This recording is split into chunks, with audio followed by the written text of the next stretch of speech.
Hi everyone, welcome to the second episode in my new reading series. And in this episode, we're going to be reading a story about Anansi the spider. So I'm going to talk about the background of these stories a little bit first, and then I'm going to be reading one or two, we'll see. So in this episode, there's no need to click through to an unlisted part 2 because I will only be reading a part of the book. So there are 50 tales collected in here, and at this point I'm going to be reading one or two, so that should be okay in terms of copyright, and also because the stories of Anansi are so old,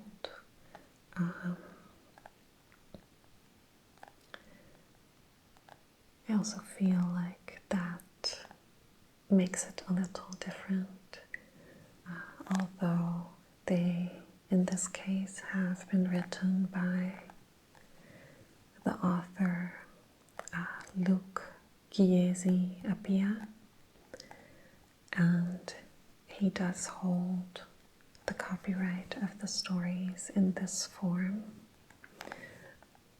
It's still different than if it is a new book thought up entirely out of the author's own imagination, I think. So in this case, it's going to be public. So yeah, there's 50 tales in this one.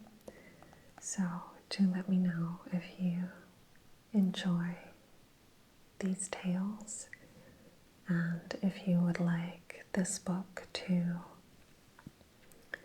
make another appearance later on in the series. So, about Anansi. So, I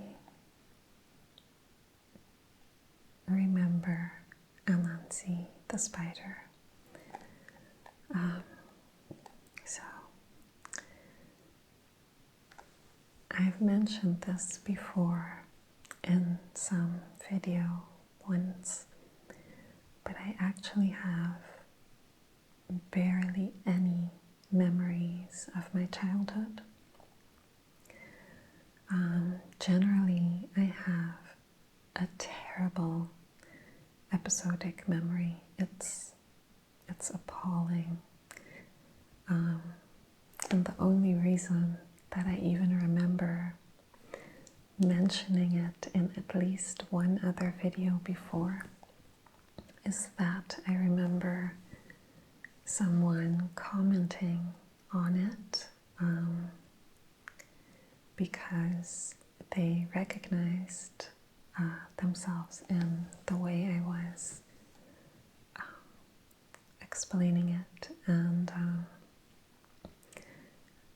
they mentioned that they discovered that it was a form of dissociation, and so that's something that I I remember, and I did some thinking about.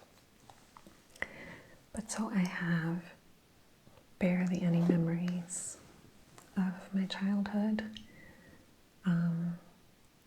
So I remember almost nothing from before age 12. And the only reason that I remember things starting then is that that's when I started journaling. And I started keeping record of my life. And I've read back those journals many times. And that's why I remember things starting then. But before then, it is largely a blur. I kind of mainly remember themes. For example, I know that my dad used to play sports with me. Like, we have this grassy field across from our house, and like a little paved area where there used to be basketball nets as well, and a volleyball net. And so I remember that we would play sports, but I have no single memory of it happening ever. So it's a theme. I remember that it happened, but I couldn't describe a memory to you. And that's kind of the same with Anansi. So I remember that my mom would tell me Ananse stories, but I couldn't describe to you a specific memory of her telling a story, or even a specific story that she told.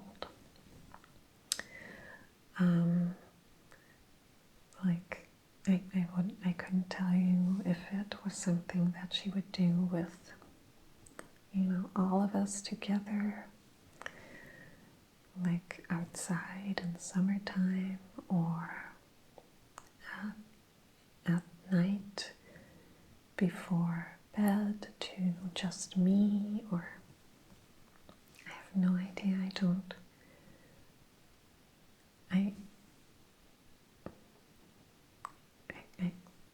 I'm pretty sure that she didn't read them from books. We do have some Anansi books in Dutch, so not this one. I hadn't. This is my sister's book. I hadn't seen it before. We do have some Anansi books in Dutch, but I think she just made them up, from memory. But Anansi is there. Anansi is part of my childhood. And so, as far as I knew, before doing a little research for this video, Anansi originated in Suriname. That's just, my mom is from Suriname, and she talked about Anansi the spider, as it was told to her and as it was part of her childhood. So to me, it was always from there, which is completely wrong. So Anansi the spiders, the stories, the tales, they originated in West Africa, in Ghana specifically, and they were just old stories, tales passed on through generations, and they were kind of used to teach children about the ways of the world and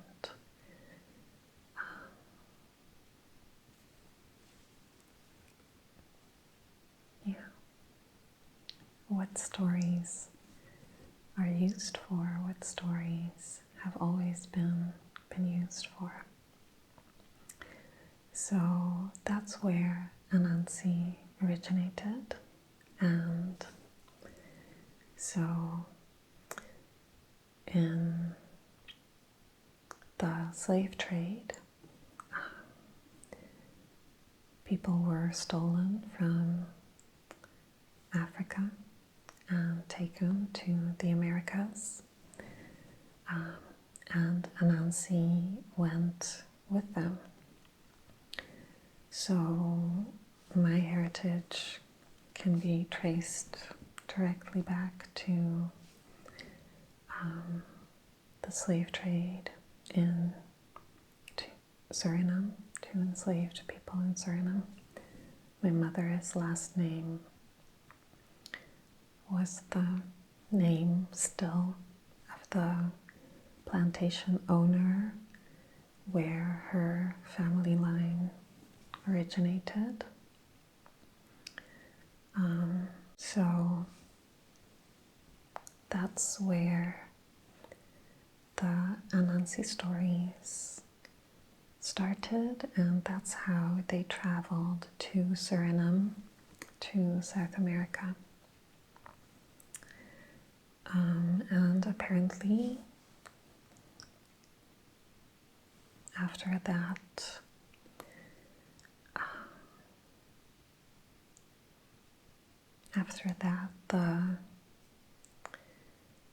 the topics and the content of the tales kind of changed as well, since enslaved people were not allowed to express their culture, but these tales were something that they were able to hold on to, so they would still be able to tell these tales, but they kind of changed the themes of them to reflect their oppression and their enslavement and their struggle and pain and their fantasies of escape, fantasies of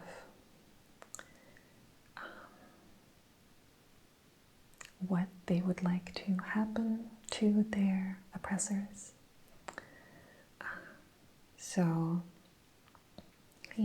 that's what I now learned recently, which makes it all so much more interesting and meaningful and valuable.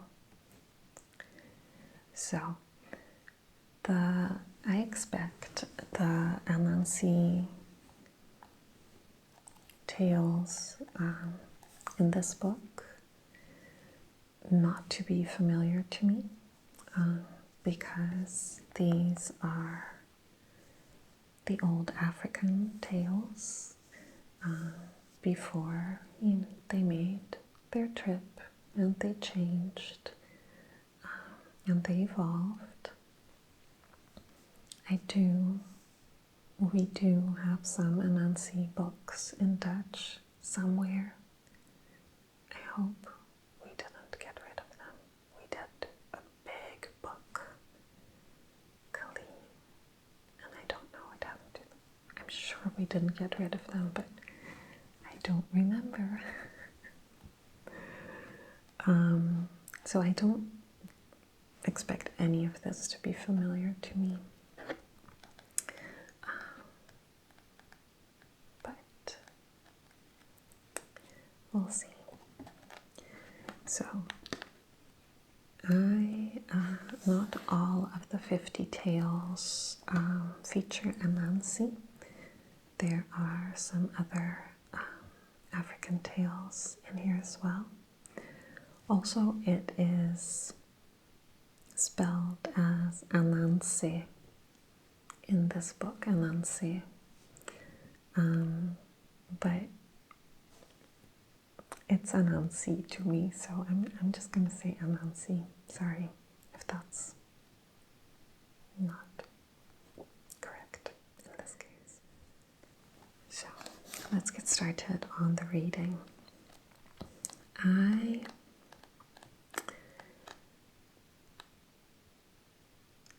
have not asked the lovely woman that contacted me about these readings if it's important that I show the book so that you can see the words and read along. I'm going to ask, but I was planning to film today and I thought about it too late, but I'll make sure to ask for future readings, and today I'll just be holding the book. Okay, it's a lot easier and a lot more comfortable. So let's choose a story to tell. This one is screaming my name.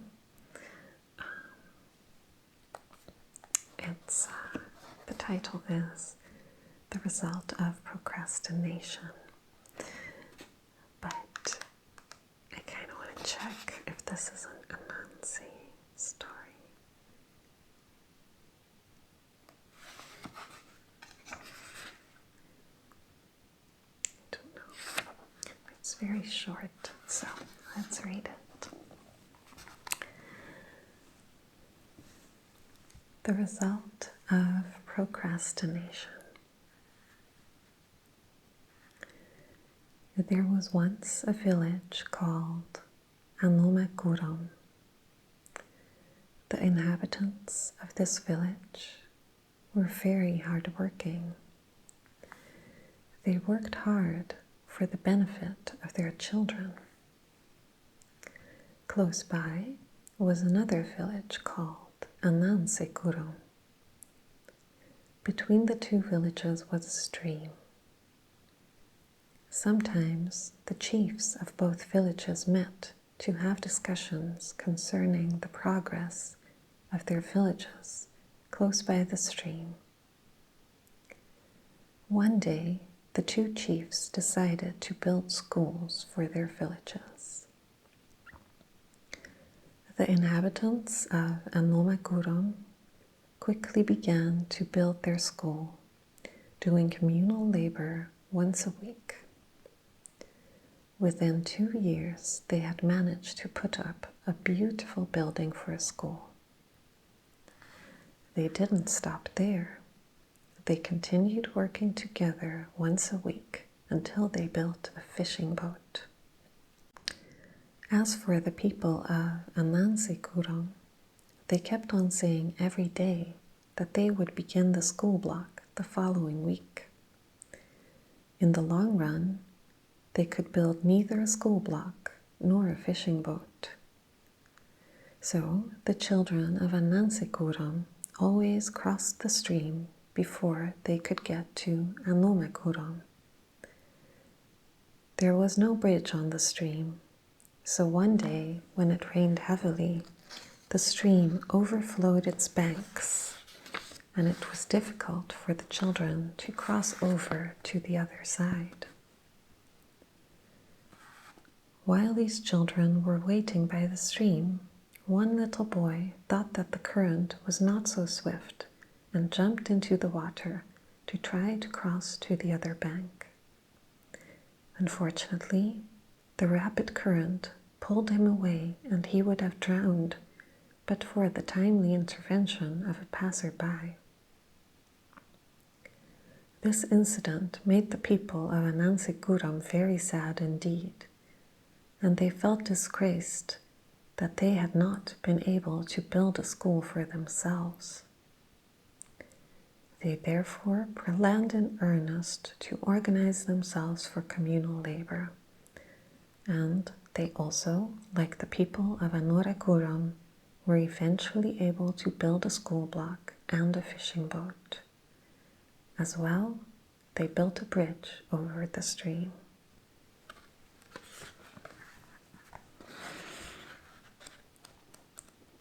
Okay, so now you understand what I meant with the tales being used to kind of teach children and teach morals and stuff.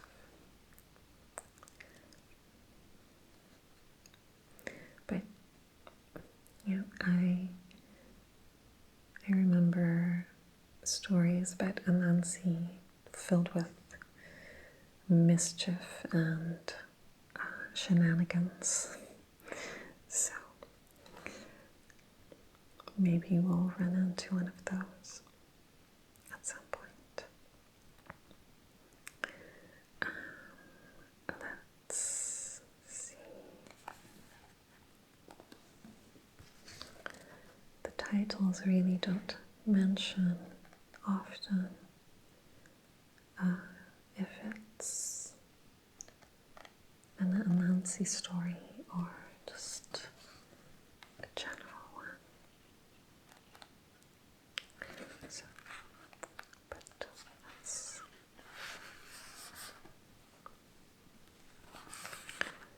read this one.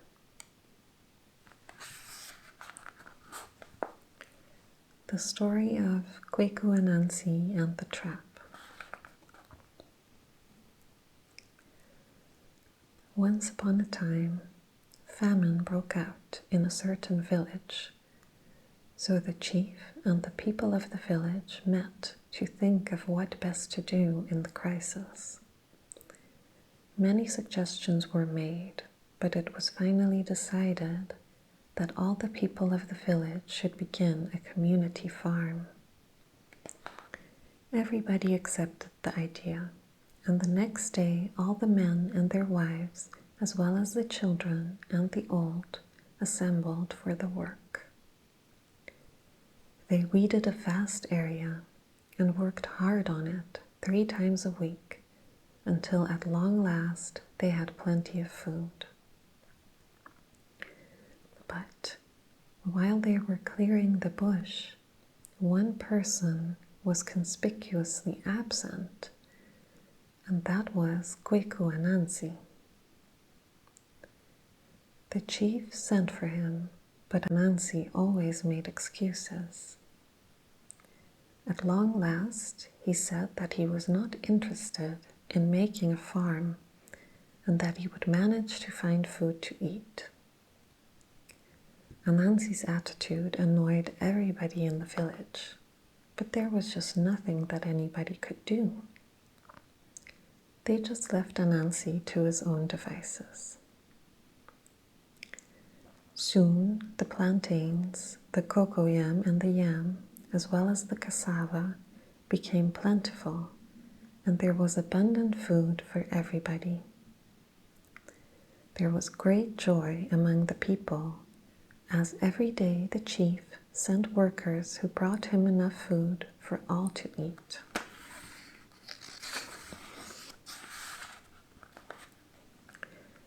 The young men were divided into groups, and these groups went to the farm, each in turn. The people decided that Anansi, who did not join in the communal labor, should not be given any of the foodstuffs brought home every day. Not many days later, it was discovered by some of the groups that somebody was eating their food with them.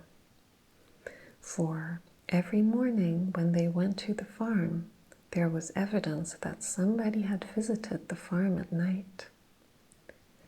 This matter was reported to the chief, who felt greatly disturbed by this unpatriotic action of the unknown person.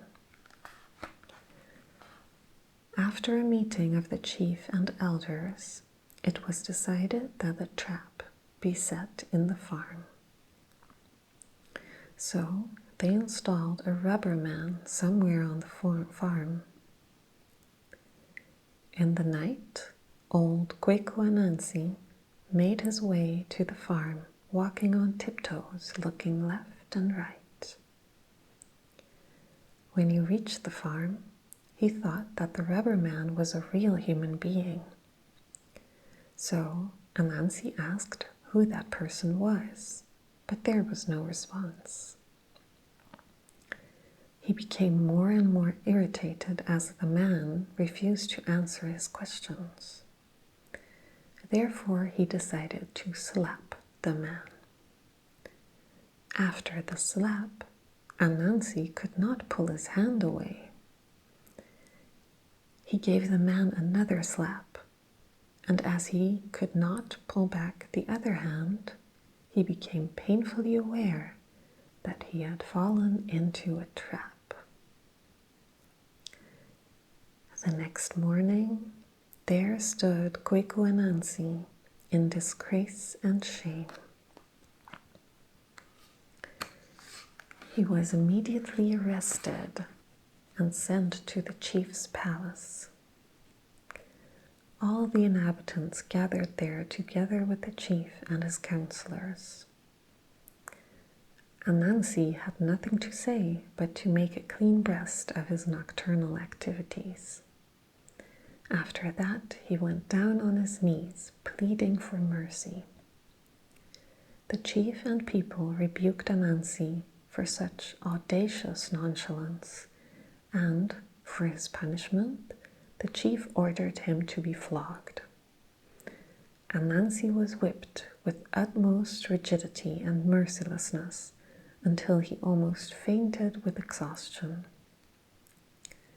When those who were inflicting the punishments rested their hands a little, Anansi quickly took advantage of their laxity and struggled out of their grip.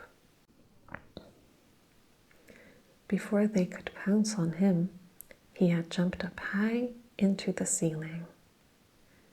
And that is why Kweku Anansi, up to now, has been living in the ceilings of buildings.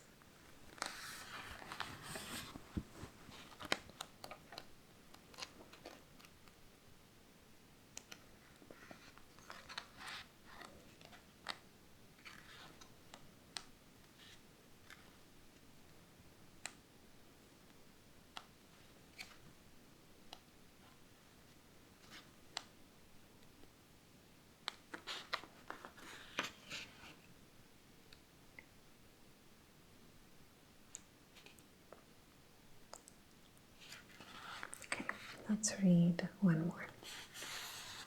Last one. The festival.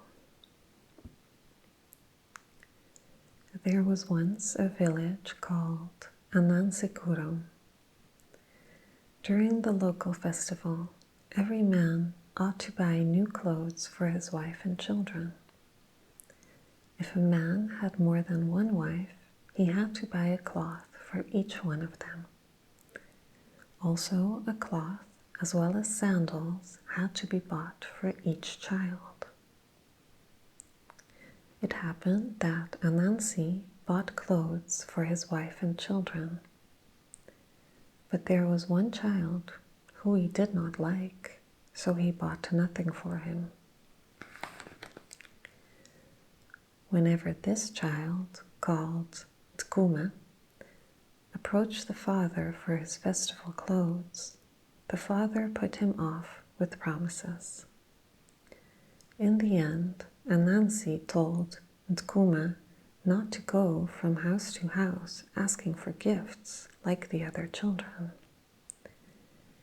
he should rather go from house to house serving people who needed help. He told Nkuma to go next door to serve a blind man there for 30 minutes, and then to go to another man who was lame and to serve him also for 30 minutes, continuing like this till evening. To Anansi's relief, Nkuma agreed to do as said. In this way, he would rather be giving the people gifts by serving them. At first, Nkuma did not like the treatment his father had given him and began the exercise with reluctance.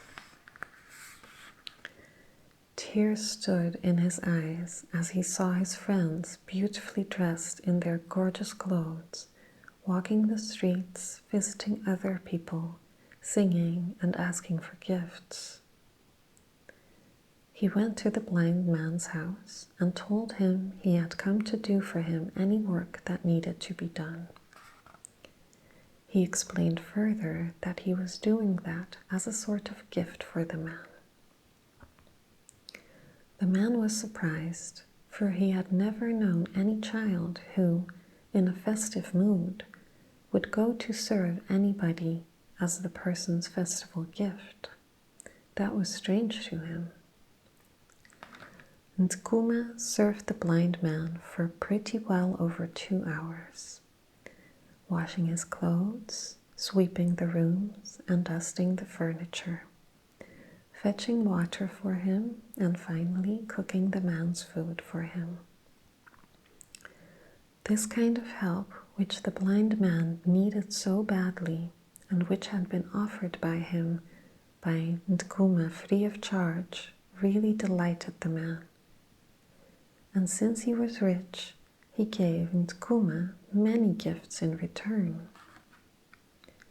He gave Nkuma 2 cloths and sandals, in addition to other gifts, and gave him also plenty of money. Nkuma was so happy that he went to another man. The next man that Nkuma visited was lame.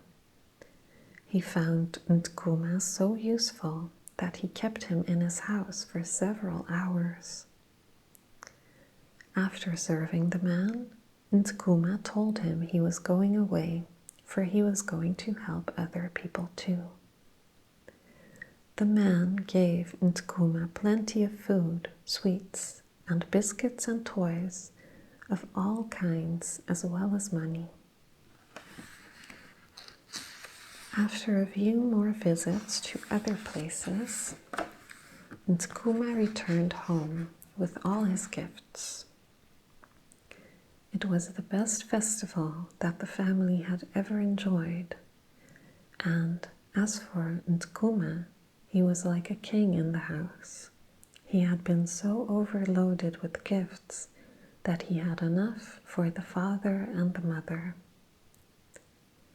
What initially appeared to be a sort of punishment for Nkuma because of the father's dislike for him had become a blessing and had changed his attitude to life completely.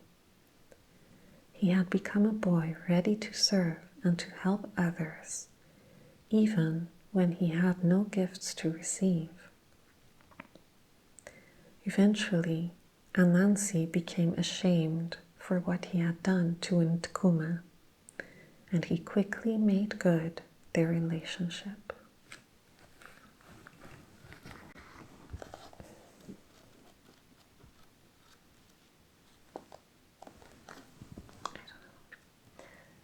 I kind of like these. They're very different than the Ananse stories that, I was expecting. I think the stories that were told to me were even more for children, for young children. Like,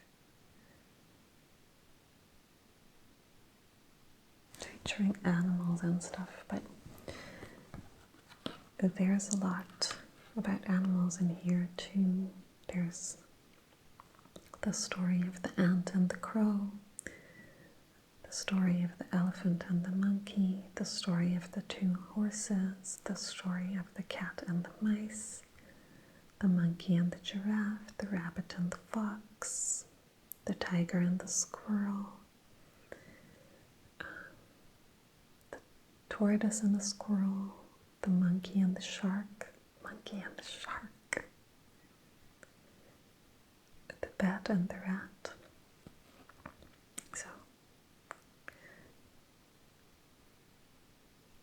I guess I kind of accidentally picked 3 very human ones.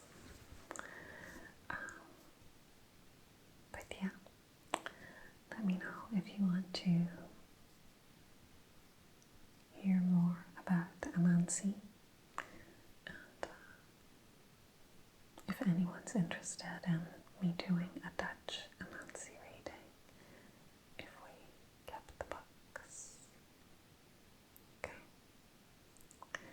So, thank you for watching, and I'll see you in